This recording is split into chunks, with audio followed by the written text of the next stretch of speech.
नमस्कार, मैं प्रियांशा लाजस और आप देख रहे हैं न्यूज प्लस 21। मुख्यमंत्री भूपेश बघेल अपने भेंट मुलाकात कार्यक्रम के दौरान शासकीय उचित मूल्य दुकान कुसमी पहुंचे।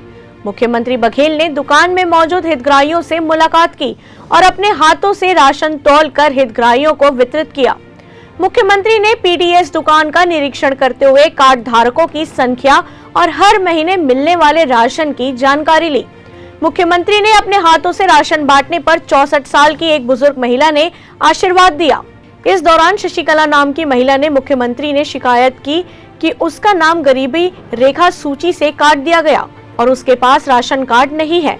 शिकायत मिलने पर मुख्यमंत्री बघेल ने कलेक्टर बलरामपुर से बात की और नगर पंचायत सीएमओ को निलंबित करने के निर्देश दिए।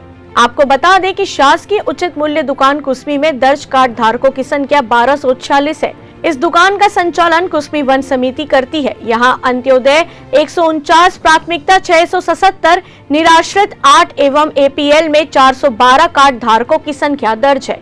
मुख्यमंत्री ने अपने निरीक्षण में यह पाया कि मई माह के वितरण के लिए चावल, शक्कर, चना एवं नमक का अग्रिम स्टॉक रखा हुआ है। मुख्यमंत्री भूपेश बघेल की महत्वपूर्ण घोषणा पर डालते हैं नजर। कुसमी सामुदायिक स्वास्थ्य केंद्र में लगेगी नई एक्सरे मशीन। ITI में पढ़ाई के लिए खुलेंगे नए ट्रेड, बनेगा खुद का भवन। कुसमी में बिजली कटौती एवं ओवरलोड की समस्या दूर करने के निर्देश। कुसमी में सामरी बलरामपुर तक 8 किलोमीटर सड़क का होगा निर्माण।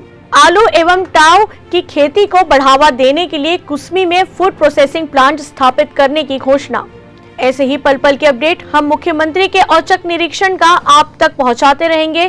तब तक के जुड़े रहिए हमारे चैनल से, लाइक और सब्सक्राइब करना ना भूलें। देखते रहिए न्यूज प्लस 21, आपके हक की बात।